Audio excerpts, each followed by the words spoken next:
today is how to never be frustrated. Who's been frustrated before? All right, yeah, everyone. So this will be useful for everyone, hopefully. So overview of what we're going to talk about. How to go from Hulk to relaxed. So yeah, overview of what we're going to talk about. First, we're going to generally talk about the topic of frustration. Then we're going to go over various material solutions. Then we'll talk about an enduring spiritual solution, separate from anything that you've heard in any self-help book, I promise. Then we'll have an amusing tangent on where to get wisdom from, which will be fun. And I have an amazing video to explain all this far better than I can. And then we'll take the concepts of this video and with someone that you'll definitely recognize, and who you'll be very surprised is practicing this Krishna consciousness system. And we'll take those concepts and kind of explain them a bit more so they become real. And finally end up all of us being experts on the science of karma yoga, which is the art of living without frustration. If that sounds good, let's get started. All right. Can someone, just like one or two people, share something that has frustrated them recently? Anything? Work. Yeah. Filing tax returns. Tax returns. Traffic. Yeah. Great. Anything else? Being frustrated. Frustrated about being frustrated. Yeah. Why am I so frustrated? This doesn't make sense. Yeah. All right. Here's the typical one. This is an old comic, but are you coming to bed? I can't. This is important. What? Someone is wrong on the internet. Yeah. This happens so much, and yeah. You go on the internet, you're in instant frustration because someone is talking about something that makes no sense. And yeah, a source of infinite frustration trying to correct people on the internet. One thing that I remember that really frustrated me a couple of years back is I was working as a web developer about 10 years ago, and our company had some business with Westpac, the bank. So as we were discussing how to implement a solution, this solutions architect who had like 20 years experience in IT came into the meeting, and it was something like this. He started drawing on the whiteboard, and I understood nothing. I was like, I studied computer science, have a PhD in computer science, and this guy was speaking a foreign language. I was like, my goodness, how can I possibly do this job? I was so frustrated. Like, what can I do? This is crazy. I'm supposed to work on this project. So over the last 10 years, I kind of understood a little bit more, but just to give you a flavor, he was talking about the trade-offs of using Nginx versus an F5 load balancer, how to prevent DDoS, distributed denial of service attacks, and the benefits of programmatic cache invalidation as opposed to cache invalidation with an expiry time. I'm like, what? Never even thought of these kind of things. So very frustrating trying to work with someone that is so beyond the level. And in time, I myself became a solutions architect and used this as inspiration. But at the time, it was so frustrating. All right, common pattern in frustration is this. You're thinking about some material outcome. I want to finish my taxes. I want to drive my car without traffic jam. I want to not be frustrated. I want to understand what this architect is talking about. And then you become attached to that outcome. I want that outcome. And then you get a super strong desire. I really, really, really, really want that outcome. I want so much, and then you don't get it, and you're like, and now I'm frustrated because I didn't get what I want. I didn't get this material objective or outcome that I wanted, and that's frustrating. I'm supposed to get what I want, isn't it? Isn't the universe supposed to supply everything I want to me personally? Isn't that how it's supposed to work? But no, it doesn't seem to happen, and that's intensely frustrating. And the Krishna knowledge explains that this kind of pattern of frustration is like ropes or vines that bind you, because even if you get what you want after strong desire, you go, aha, it worked only one time, I got what I wanted. So I'm gonna go for something else. And then it doesn't work, inevitably. And you get even more frustrated because you remember, oh yes, last time it worked, why doesn't it work this time? It's really frustrating. And ropes bind you more and more. It's tighter and tighter. The more you hold on to some attachment, the more you bind yourself into the more you entangle yourself into the vines of the material world. So how can you possibly get out of this? Well, material solution number one is sulk. That's what everyone does, right? So it doesn't work out, and you're like, and you kind of relish this a bit because you're like, okay, you kind of like sulking. Other people try to break you out of it. You're like, no, I'm angry. Leave me alone. But eventually you go, okay, I have to do something else. I can't just sulk for the next year. I have to do something productive. And as the Krishna knowledge explains, everyone has to do something at some point in time. No one can refrain from doing something, not even for a moment. Everyone's thinking about things. It's an illusion to think that you can just do nothing and detach from the world, because that's not our nature. Some great yogis can go to the Himalayas and slow their heart down to like 1 beat a minute and live for thousands of years that way, meditating in a cave. But who here has done that? No, it's really hard and doesn't really suit most of our nature. But if you can do it, oh, great. You can sulk for thousands of years. Next material solution, exercise. This is pretty good. You can drive out your frustration by tackling someone really hard playing rugby, and it helps. It's reasonable, but it doesn't really solve the problem. Next thing you want, you get frustrated again. All right, third solution, therapy. You talk to a therapist, and this again is useful. It's useful for connecting things to maybe childhood trauma or something, and you can untangle a source of your frustration. But I know no one that's gone to a counselor or therapist and come out and said, now I am free from all frustration. I will never be frustrated again. No, it helps with certain things that are intensely troubling, and I do recommend it. I've done it myself, but it's not an ultimate solution. And then you can think about meditation. Meditation is great practice. You can recommend meditating, and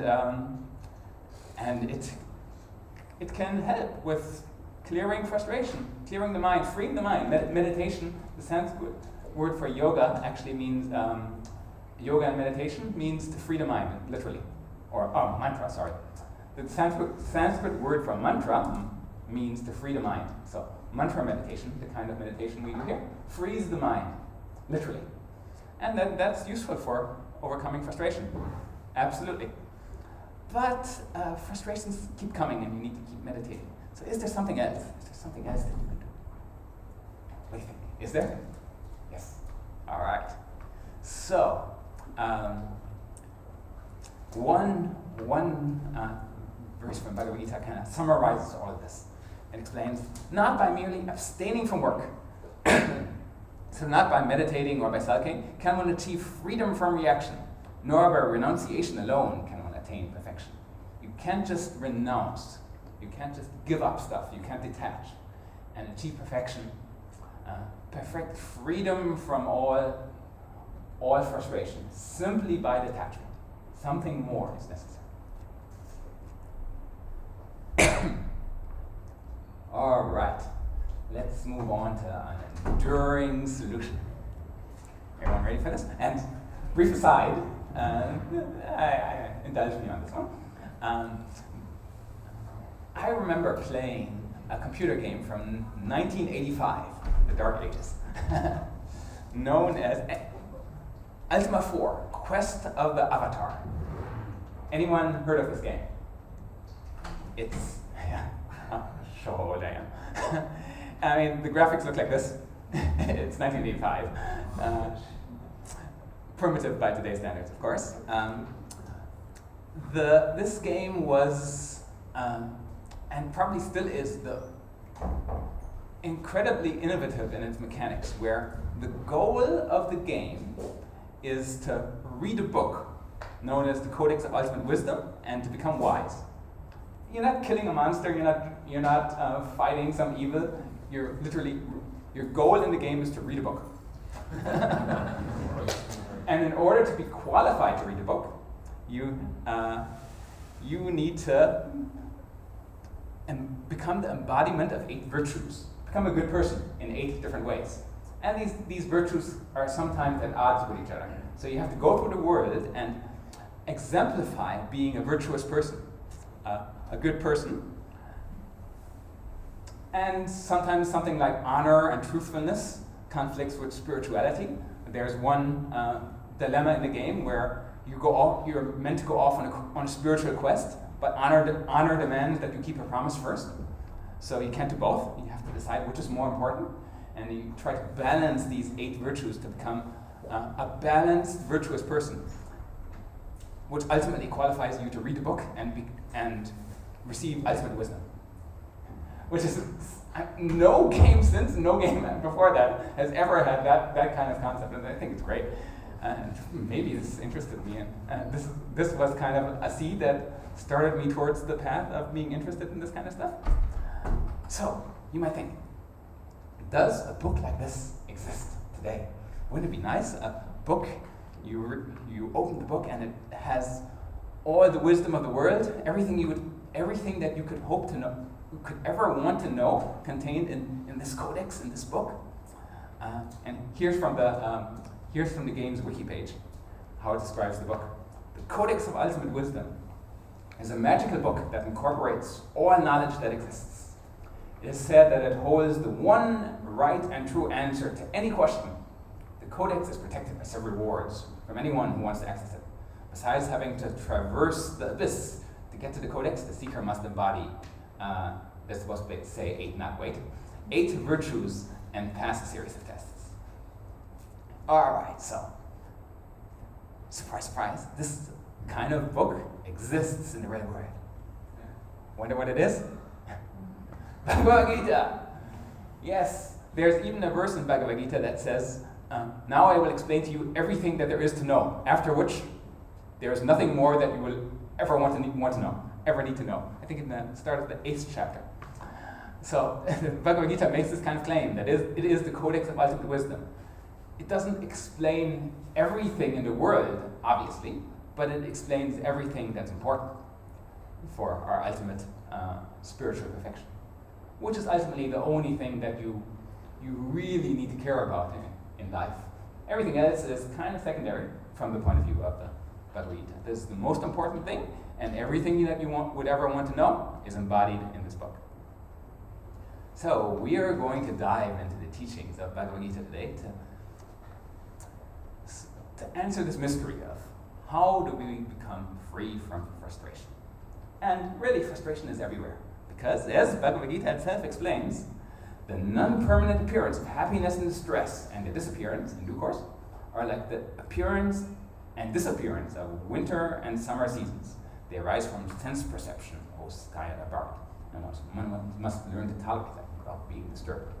So, happiness and distress, things that make us happy and things that frustrate us, come and go like winter and summer.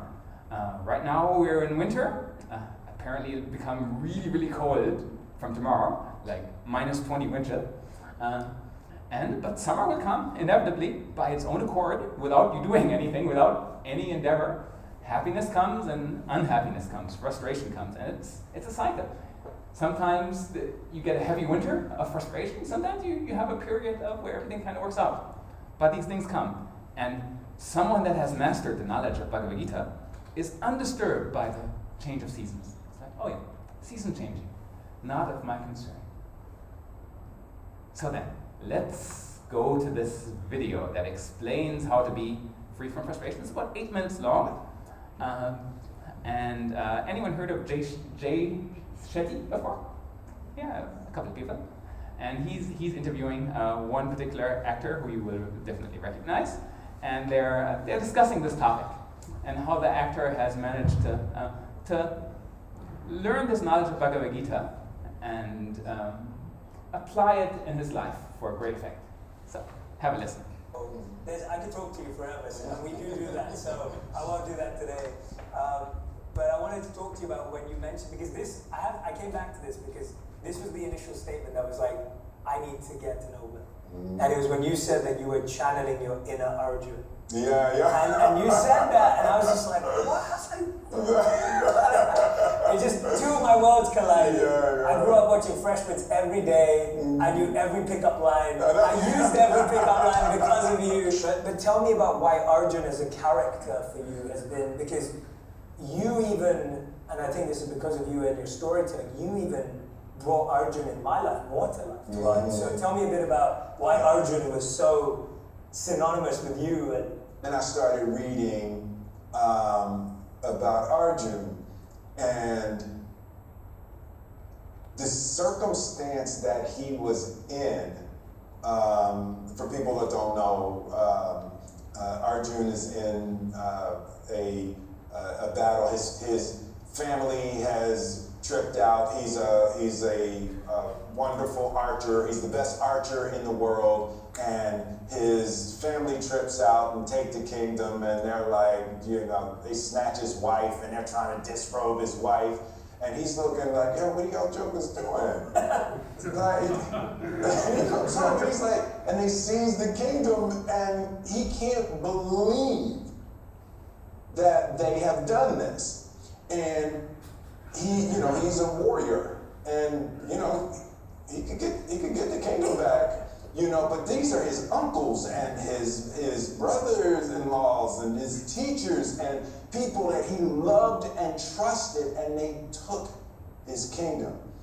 And they prepared an army, and they're going to fight Arjuna, and he's devastated that his family and his friends and all of that for material gain, right? And even in that, Arjun, he's like, how can me killing all of my family be the right answer, right? And on the other side of that, he's like, well, I'll just let them kill me. I'm not doing that. There's no version of me going into battle with them. I don't care how wrong they are. I don't care. And as I just got deeper and deeper into that story, it's like, I feel like that all the time, right?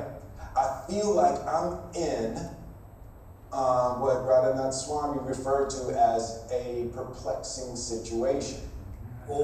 Always, right? That I feel stuck in a perplexing situation with people I love where there's not clean answers, right?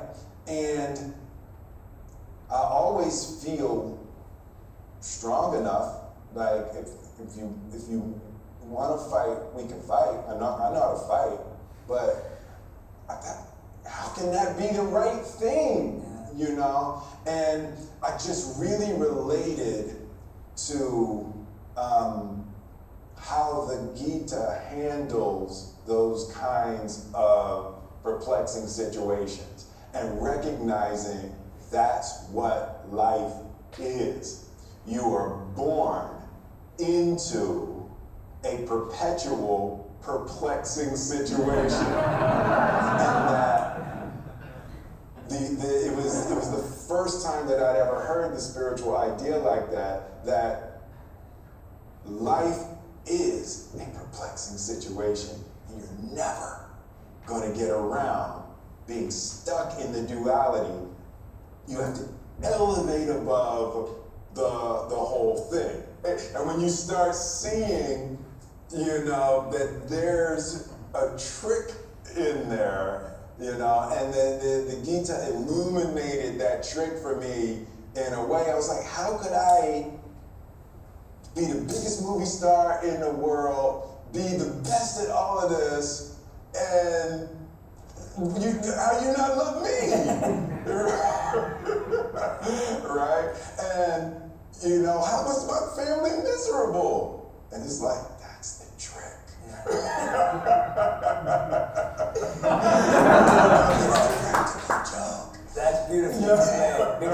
It's the perception of the right reaction. Yes. That's where we get lost, is Yeah. that for us, going back to what you said at the beginning, you're like, there's no such thing as a bad experience. Right.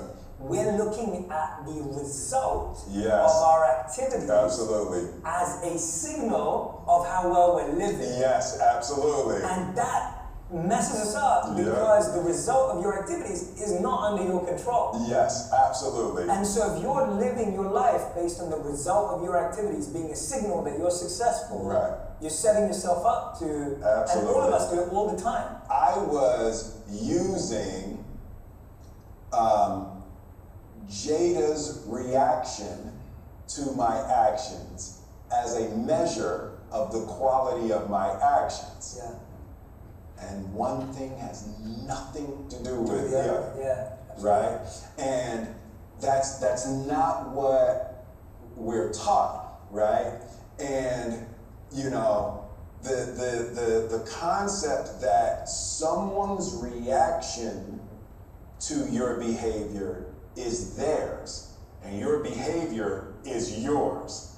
And when you try to marry the two, when you try to use the outcome as a measure of the quality of your own being, that is the kiss of death. Correct.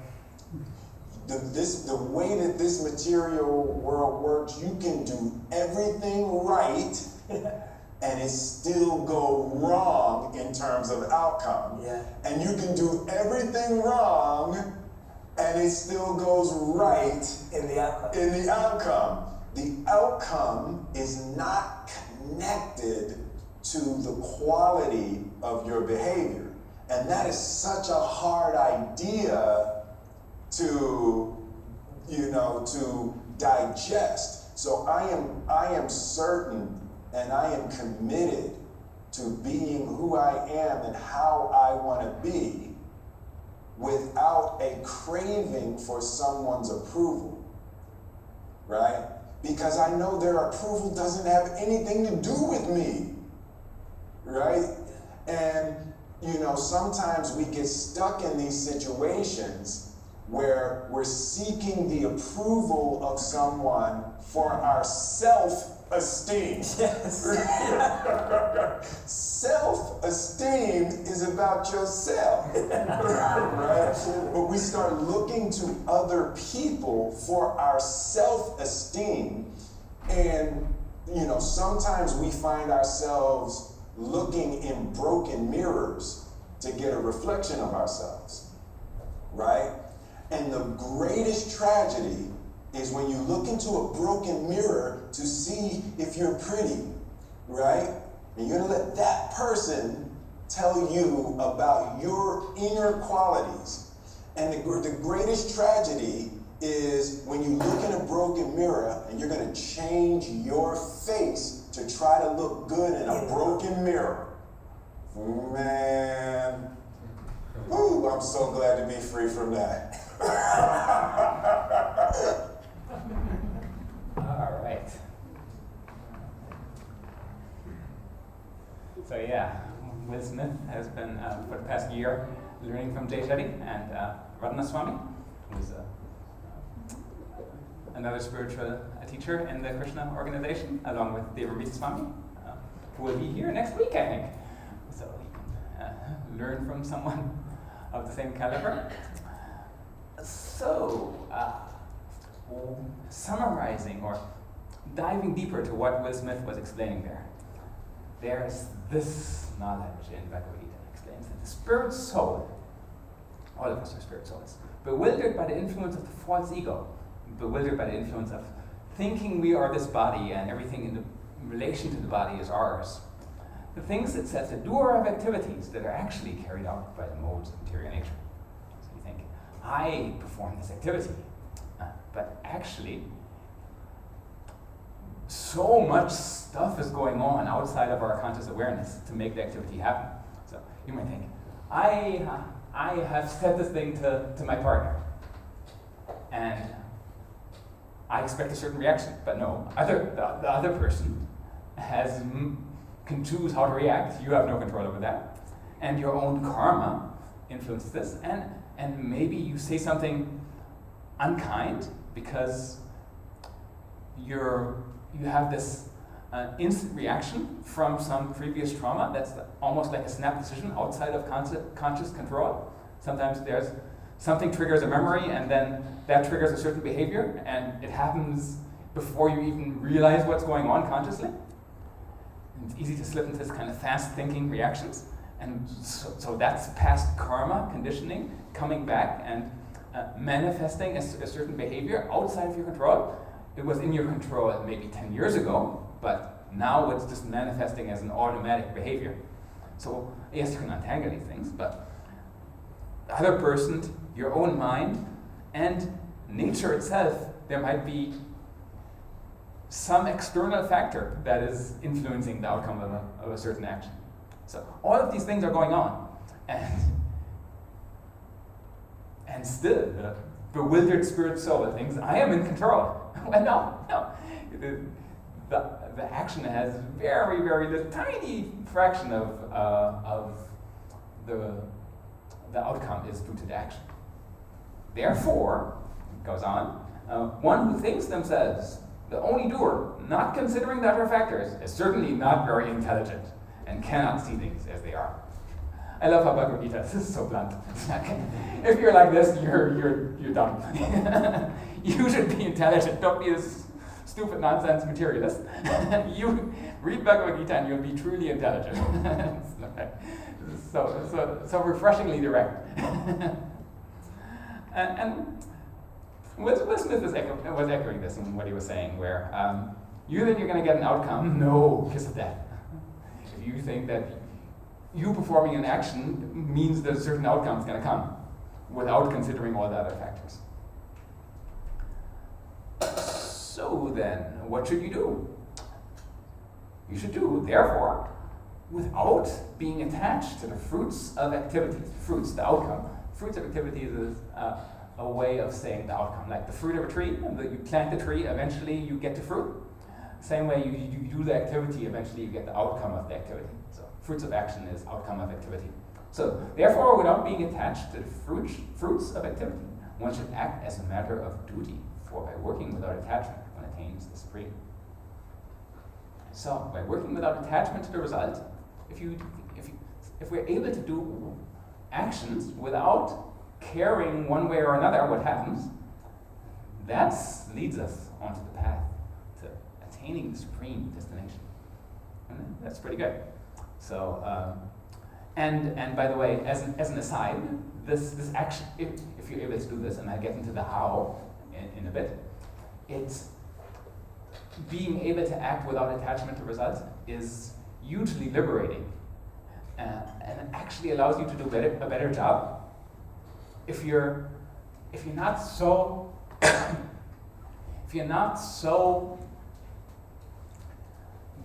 so strongly grasping that I want this outcome. Can someone get me some water, actually? You're better able to perform the job. Yeah, something is stuck in my throat. Like I frequently speak at like AI conferences and stuff, and I don't really care. I know I do a good job. I try to do a good job, but I'm not really attached to an outcome one way or another. If people like it, great. If people don't, not my problem really. Everyone has their own consciousness and factors to consider. So here, what was I explaining here? Matthew's correlation coefficient, a way of measuring the correlation between a certain outcome in artificial intelligence, and between it, technically like the precision recall curve and the perfect outcome. Anyway, ask me about it later if you want to learn about how to measure how accurate AI is accurately. But that aside, past, Bhagavad Gita goes on to explain that one who is satisfied with gain that comes of its own accord, who is free from duality and does not envy. So if you're satisfied with whatever comes, whatever winter or summer things come, it's not envious, not thinking, oh, that person has it, and I don't. Oh, frustrating. Who is steady in both success and failure. Things go well, things don't go well. You can be steady. And is never entangled in those vines that grip you. The more you hold on to attachment, the tighter you bind yourself into the vines of attachment. So if you can be free of, be satisfied with whatever comes, good or bad, you can let go of the vines, and the vines let go of you. But the stronger you hold on, the stronger you put yourself in your own prison. So you are never entangled, although performing action. So if you're able to do this, imagine this, if you're able to perform action without being attached to the outcome, you are freeing yourself from a prison of your own making. And you could do so many actions and not be entangled, not be entangled to the cycle of frustration that would otherwise grip you tight. Where no matter what you do, frustration comes by its own accord. And this is incredibly freeing. And at the end there, when Will Smith was saying, I'm so glad to be free of that, you feel like, yes, finally, free of the chains. I can't believe it. I can't believe how tightly I was bound and didn't even realize. There's a concept in Bhagavad Gita of the gunas. It's normally translated as the modes of nature, but it literally means the ropes of nature, where the ropes of nature bind you, and you can free yourself from this binding by practicing this art and science of being free from attachment to the result of action. So, if this sounds good, you might be thinking, okay, I want to perform action without being bound to frustration. How do I do it? What do you do practically? You know about Krishna consciousness. It's not, as such, a religion. It's far more of a practice. Just like you believe in weightlifting or not? No, you practice weightlifting, right?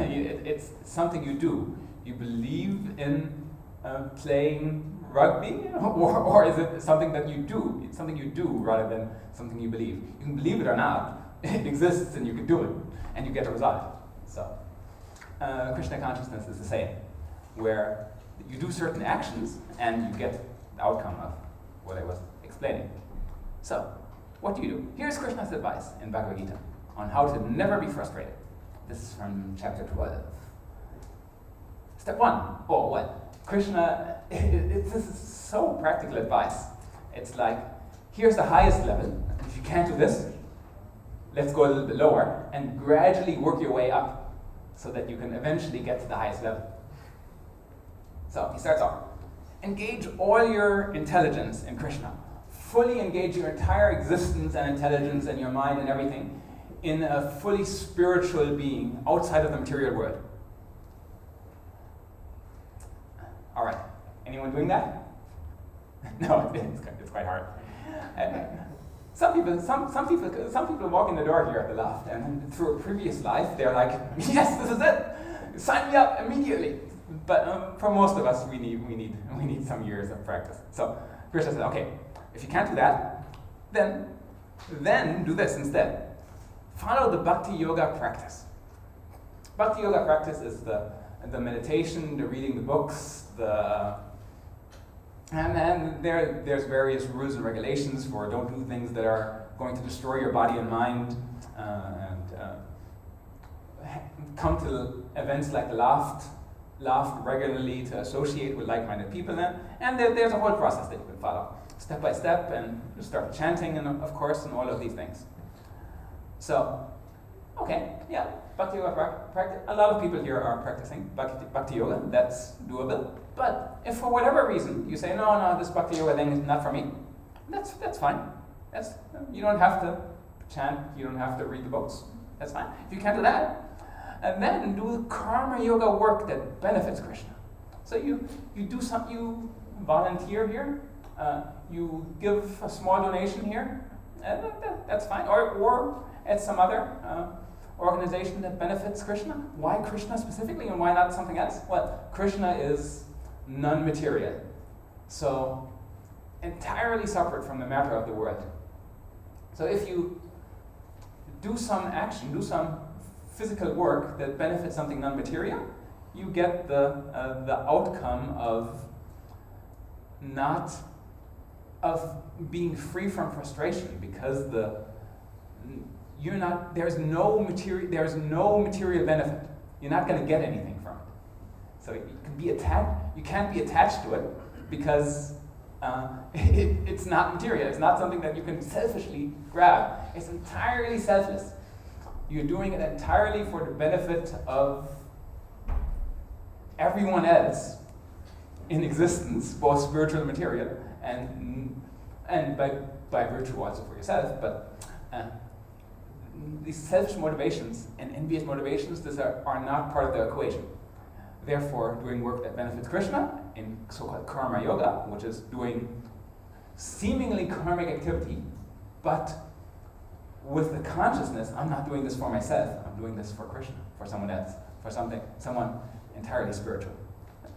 And then if you're not practicing the bhakti-yoga process, this is some practical thing that everyone can do, and that helps free one from frustration a bit. You say, okay, no, I don't want to do that either. I don't want to do this karma yoga work. Sounds too spiritual for me. I don't know. I'm not going to do it. Well, then you just do work for a good cause. That's pretty good too. Yeah, just pick whatever good cause you want and do work for that. And that will gradually free you from material attachment, because that's also selfless. Not as selfless necessarily as fully spiritual work, but it's pretty good. Yeah, do that too. And if you can't work for a good cause, well, then just try to gain some genuine knowledge. Try to read things all over the place, gain knowledge, and elevate yourself so that you learn more about yourself, the world, why we're here, what our ultimate goal of life is, and all of these things. And therefore, gradually, you go, okay, as you're gaining knowledge, the hope is, okay, then you can work for a good cause, and then you can do karma yoga work, and then you can do bhakti yoga, follow the bhakti yoga process, and as a result of following the bhakti yoga process, you can engage all your intelligence in Krishna. And then he goes on, and Krishna goes on in Bhagavad Gita to explain, but better than knowledge is to do the meditation. And better than meditation is working without attachment, without karma yoga. So it's like a circular thing. Oh yeah, you can gain knowledge, but actually, better to do meditation. And actually, better than meditation is the karma yoga process. So, and of course, better than karma yoga is bhakti yoga, and better than bhakti yoga is the perfection of bhakti yoga, which is fully engaging oneself with Krishna. So this is like an incredibly magnanimous explanation, where it's like, at every level, you can plug in and benefit in some way. So then,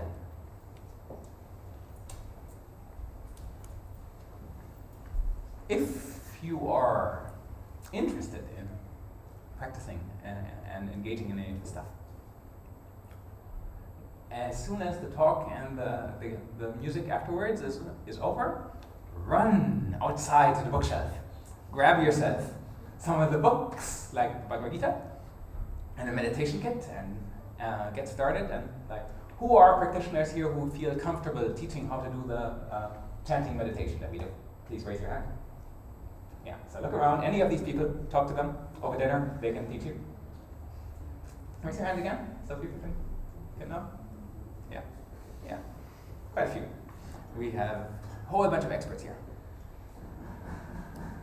And as you do this process, whether karma yoga, bhakti yoga, good cause work, all of these things, it's actually fun. You're not doing it for any material benefit. And so the happiness that you get from doing this kind of fully spiritual work is of a different quality to normal kind of selfish happiness. You get something for yourself, you make it through the Auckland traffic. You're like, yes, I navigated the Auckland traffic. Ah, I'm so great. Ultimate driver.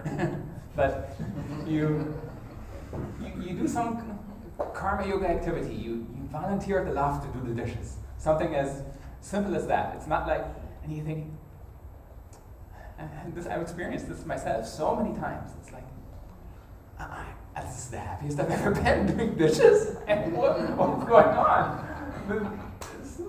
It's strange. How come doing the dishes makes me so happy? Because yes, you're doing dishes, but it's not the activity of doing the dishes that is creating the happiness. It's because it's connected to a spiritual, fully spiritual cause, or the outcome is the reason for doing is because you want to benefit yourself, something or someone fully spiritual, and there is no material tinge. There is no material corruption to the activity. It's entirely selfless, and that feeds back into you as this happiness that is so-called causeless. It's like, I'm happy, but for no reason, no discernible reason I'm happy. And so the more you do it, the more you really get into this and go, hey, I really love this Krishna consciousness. I love this bhakti-yoga practice. It's so fulfilling. I don't know why, but it's like the most fulfilling thing I've ever done. And you keep coming, and gradually you attain the being fully united with Krishna in motivation, in intelligence, and that is the perfection of life. So, in summary, frustration becomes of our attachment to the material outcome of an activity. Outcomes are often always outside of our control. So the frustration is not well founded because we don't control the outcome. It's the kiss of death to think that I perform action and I get a particular outcome because of that action. Karma yoga is acting selflessly for the benefit of a non-material, fully spiritual objective. You can act completely selflessly if the objective is spiritual. And selfless action, like karma yoga, releases us from selfish attachment to the outcome, and therefore frees us from all frustration. And the more you do this, the less frustration you find in your life. And it's a gradual process, of course. So, I let the Codex of Ultimate Wisdom have the final word. Bhagavad Gita. Such a liberated person is not attached to material pleasures, but is always in trance, enjoying the pleasure within from the spiritual source. In this way, the self-realized person enjoys unlimited happiness, for they concentrate on Krishna. Thank you very much. Any questions? Yes, there in the back. What's the difference between karma yoga and bhakti yoga? Subtle difference. Very good question. And it takes a bit of study to really grasp this. Karma yoga is you do what you want for the benefit of Krishna. Bhakti yoga is you do what Krishna wants for the benefit of Krishna. So, in karma yoga, you want to do a certain thing, and you dedicate the outcome to something spiritual. In the bhakti yoga process, you do something spiritual because it's the best thing for the spiritual outcome, not because of any motivation that you might personally have. So I'll do whatever is necessary. It doesn't matter. I'm not attached. It's bhakti yoga. And karma yoga, I want to do this thing to help out. Both are great. Both are fantastic. Bhakti yoga is slightly higher, but most people need to start with karma yoga to get to bhakti yoga eventually. Excellent question. Yes? Hi, candidates. Thanks for the presentation. Very good. Thank you. Just one question. I mean, obviously I know who Krishna is, right? But what about for people who maybe are not familiar with Krishna and they have, obviously for different backgrounds, different paths of different paths of life. They know God as a different form of name or you say that they can also work in that. Let's say without putting themselves to think about Krishna, maybe, but doing the activities. Yeah. Just that spiritual idea of God that they have, Would that be fine? Well, I don't say that. Krishna says that. Krishna personally says, if you want to work for a good cause, that's good. Good, do it. No problem with that. And like who Krishna is, well, that's like all talk. But like briefly, people have this concept of what is the spiritual supreme, and some people think it's like the great white light. Some people think it's every one of us combined, everyone's soul combined, and some people think it's a personal being, extraterrestrial being that is kind of outside of material world, that is a person. And the answer is it's all three. So Krishna is all of these things combined. And take your pick.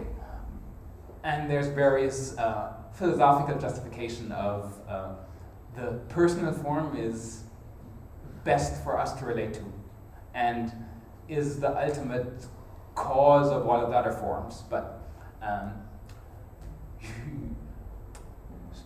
start with Karma yoga work, and then work to understand what is Krishna and who is Krishna, because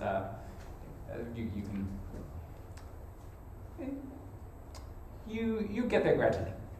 As you understand, as you perform more of the activity, your existence and your mind gets purified, so you can understand more of the nature of spirit. Because we're so entangled in the material world and material activities that it takes some time and chipping away at our material conceptions to understand what is spiritual. Okay. Thank you. Any other question? No. Just a, I guess, general question. Yeah. Why do we use the beat as opposed to like counting on our fingers? Is it because it has 108 beats, or do you? I mean, good to keep track. You don't have 108 fingers, but also engages your physical sense of touch. So that the thing about mantra meditation is that all your senses are occupied. An unoccupied sense is like a wild horse that's gonna go off, gallop away. And so if you can occupy your sense of touch, occupy your hearing and your voice, your speaking, by chanting the mantra, close your eyes, and smell isn't usually a problem. Then all your senses are and not chant in a smelly place. Yeah. Then all your senses have something to do, and you can engage yourself in meditation. So that's what it beats. And to keep track of how much chanting you've done, so that you can be consistent over time. Like with exercise, you need to have a consistent set in the gym, right? You can't just one day do 10, and another day do 5, next day do 20. You need to be consistent and gradually increase. Same with chanting. Any last question? Oh yeah. What does it say about? Because the point of life, I think the point of life is to always push yourself. So that we should be constantly pushing yourself to be more and more frustrated, to overcome more and more barriers, rather than just. If you want to be positive force for change in the world, you must forever be pushing yourself to go further and further, pushing through new limits, which means you'll be getting frustrated all the time. Then is that? That's just normal to just constantly reaching new levels of frustration. So you're saying like the material propaganda is that we should be frustrated so that we solve the problems of the world, and go, I hate that this is a problem, I'm going to go solve it, I'm going to go fix it. It can just be like, it's like my family, my friends, my workplace, like there's constant levels of frustration in life. Yeah. And it's not just about acceptance, it must be like pushing your growth journey, pushing your ability to cope with getting more and more frustrated. Yeah, so I think the issue there is that there's this material conception that frustration leads to growth, where it's not necessary. And you can, sure, because that's our everyday experience, frustration is the only way we kind of get things done is be frustrated. But Krishna is explaining there's another way.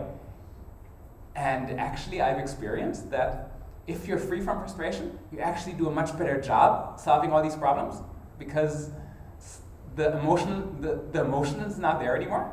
So you can make much more rational decisions. And if there's a problem, it's not that you ignore the problem because you're not frustrated by it. You go, oh, there's a problem. Okay, let me calmly and rationally solve that, rather than going, problem, need to solve, so angry. All right. With that, thank you very much, and feel free to chat to me after during dinner. I'm happy to answer anyone's question. Yeah.